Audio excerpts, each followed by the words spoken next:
Do you struggle to know what you want to do when you go to do your cardiovascular workouts within your week? I struggled with the same thing.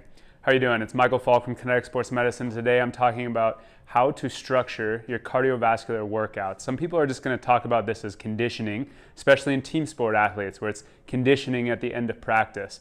But what we see with a lot of people as they go to do cardio or their conditioning is they're working really hard, but they're not actually getting better because they're not monitoring and targeting specific training zones. So rather than just thinking about it as conditioning or cardiovascular workouts or trying to go burn calories on a run, I want you to try to think about specific heart rate levels and metabolic zones that we're trying to hit to improve how your body creates and metabolizes energy to feed your muscles, how it diverts oxygen and blood flow to specific areas of your body so that you're actually improving your overall cardiovascular and metabolic health and not just working really hard.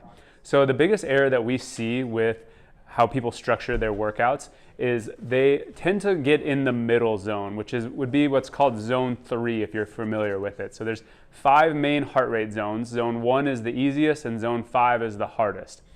Zone 3 is where a lot of people fall into when you just go out for a 3-mile run, you just jump on an elliptical for 45 minutes, or you're doing conditioning at the end of practice and you're running lines or running 60s or doing some type of the kind of typical running drills that we see in a lot of team sports. And the problem with zone 3 is you're working very hard where your body's actually going to get relatively fatigued, but you're not actually improving a lot of how your body is metabolizing energy and how efficient it is at creating it.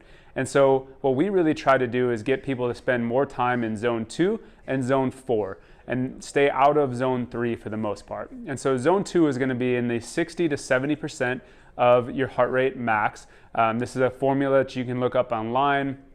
Many different ways of doing it. If you have an Apple Watch or some type of fitness tracker, oftentimes it will track your resting heart rate and actually give you your heart rate zones during your workout for you. But otherwise, you can calculate your max heart rate. The easiest way is just take 220 minus your age. That's going to be your predicted max heart rate. And then you can multiply that by 60 or 70% to get kind of the zone that you should be working at as you're staying in zone 2. This is actually relatively light. Most people will be surprised at how hard it is to actually hold your heart rate there as you're going for some type of workout. It should be a pace that you could keep up for a long period of time and that you can have a conversation with. So you're not huffing and puffing and out of breath. So some people struggle with this because it almost feels like you're not working hard enough. But what we're getting in zone 2 is we're actually improving the efficiency of how your heart muscle pumps because it's beating slow enough that it has time to refill. So the heart muscle is able to refill with blood. It works on kind of pumping blood more efficiently and diverting that out into your muscles.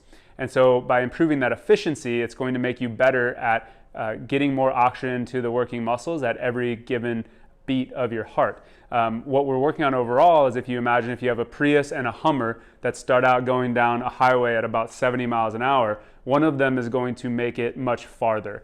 And that is what we're trying to do is we're trying to turn your heart and cardiovascular system more into a Prius where we're able to get more out of all of that energy. So within zone 2, we want to try to accumulate somewhere between 90 and 120 minutes a week if we can. This is relatively easy exercise. It's not overly fatiguing. It can be done walking, sometimes light jogging, but a hard walk, especially if it's uphill, will often get your heart rate into that zone. Once we get into zone 4, we're trying to improve much more of how we're efficiently using oxygen at higher intensities. So how your body metabolizes energy and how quickly it can get energy out to those working muscles. We're also going to be building up a little bit of lactic acid and kind of improving how your body can work as it's building up lactic acid and working very hard. So typically within that zone 4, we're getting above in that 80 to 90% of your heart rate max range. So you are working very hard. It's going to be shorter, and really what we're looking for per week is only getting up into that 80 to 90% heart rate for a total of 20 to 40 minutes per week. And that's going to be enough to drive some of those changes. So what we want to do when we're working on improving our conditioning, improving our cardiovascular fitness is we want to work kind of low, zone 2, very easy for a longer duration. And we want to work very, very hard for a shorter period of time and improve how we can break down and create energy. We want to try to stay out of that middle zone where we're working hard, but we're not really improving either of those areas. So hopefully you find this helpful as you're going about structuring your cardiovascular workouts or your conditioning, and you kind of start thinking about what type of energy system do I want to work on and what am I trying to improve today.